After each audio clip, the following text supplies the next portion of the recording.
മറ്റുള്ളവരുടെ അടുത്ത് നന്നായി അണിഞ്ഞൊരുങ്ങി വില കൂടിയ ചെരുപ്പൊക്കെ അണിഞ്ഞ് നടക്കാനാണ് നാം ഓരോരുത്തരും ആഗ്രഹിക്കുന്നത്. എന്നാൽ ചെരുപ്പിടാതെ നഗ്നപാതരായി നടക്കുന്നത് കൊണ്ട് നമുക്ക് കിട്ടുന്ന ആരോഗ്യ ഗുണങ്ങളേറെയാണ്. ഇതൊന്നും ആരും തന്നെ ചിന്തിക്കുന്നില്ല. ഭക്ഷണം കഴിക്കുമ്പോൾ പോലും കാലിൽ ചെരുപ്പ് ധരിക്കുന്നതാണ് അന്തസ്സ് എന്ന് കരുതുന്നവരാണ് പുത്തൻ തലമുറക്കാർ. എന്നാൽ ഇവർ സ്വന്തം ആരോഗ്യത്തെക്കുറിച്ച് ഒന്നും തന്നെ ചിന്തിക്കുന്നില്ല. മെതിയടികൾ മാത്രം പാദരക്ഷകളായി ഉണ്ടായിരുന്ന ആദ്യകാലത്തു പോലും നഗ്നപാതരായി നടക്കുന്നവരെ നന്മയുള്ളവരുടെ ഗണത്തിലാണ് ഉൾപ്പെടുത്തിയിരുന്നത്. എന്നാൽ ഒരാൾ ധരിച്ചിരിക്കുന്ന ചെരുപ്പിന്റെ വിലയിൽ നിന്നും അയാളുടെ സ്റ്റാറ്റസ് വിലയിരുത്തുന്ന നിലയിലേക്ക് സമൂഹം മാറിയിരിക്കുന്നു. വ്യായാമത്തിനായി നടക്കുമ്പോൾ പോലും ഇറുക്കി പിടിച്ച ഷൂസുകൾ ധരിക്കുവാൻ നിർബന്ധിതരാകുന്നവർ മറ്റുള്ളവർ തങ്ങളെപ്പറ്റി എന്തു കരുതുമെന്ന മിഥ്യാധാരണ കൊണ്ടാണ് ഇങ്ങനെ ചെയ്യുന്നത്.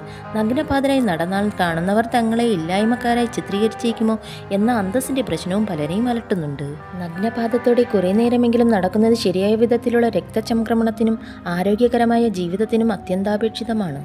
പരുക്കൻ പ്രതലത്തിലൂടെ നടക്കുമ്പോൾ പാദത്തിനടിയിൽ നേരിട്ട് മർദ്ദമേൽക്കുകയും ഇത് ശരീരപ്രവർത്തനങ്ങളെ ഉദ്ദീപിപ്പിക്കുകയും ചെയ്യുന്നു.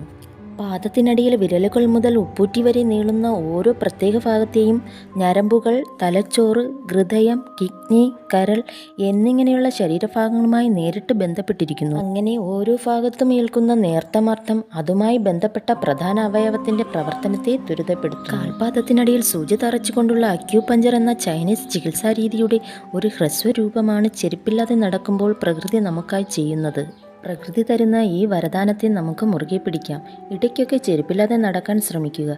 അതുവഴി ആരോഗ്യവാന്മാരും ആരോഗ്യവതികളുമായി ഇരിക്കട്ടെ.